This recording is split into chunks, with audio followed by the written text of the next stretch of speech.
Hello, I'm going to play a little video that I made about 5 years ago that I edited way down at this point. So it's called Is Born Again a Thing? Hope you enjoy it.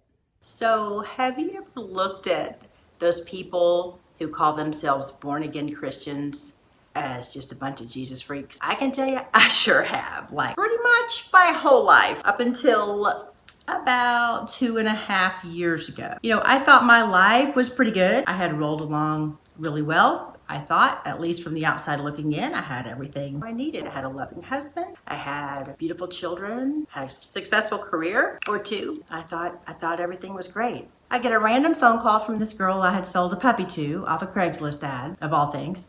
And she said, "Hey, Susan, I'm going to invite you somewhere to go with me. It's going to be a ladies' retreat. It's 4 days. You know, it's such and such date." And I said, "Oh, gosh, that sounds great. A ladies' retreat. What's it going to be like?" And she said, "Well, it's a Christian retreat." I said, "Okay, yeah, I'm out." I'm like, no, yeah, you have fun. You're so nice. Thank you for offering, but I couldn't last. There's no way I could last 4 days at a Christian retreat. And she said, "Sure you can." I said, "No, but you're so nice. I would get you kicked out. People would look at you differently for inviting me." She pretty much wouldn't take no for an answer, and so I reluctantly went. Saturday night, I fell hard and fast for the Lord and completely surrendered myself to Him. And I haven't been the same since. It was a situation where I went from complete state of darkness, sadness, despair to hope, darkness to light, hope, peace in my heart, joy. Never in my life had I known such joy and such peace. So I can tell you there is such a thing as being born again. Thanks for watching that. You know, I can't expect anybody to just buy what I'm saying hook, line, and sinker, but proof's in the pudding.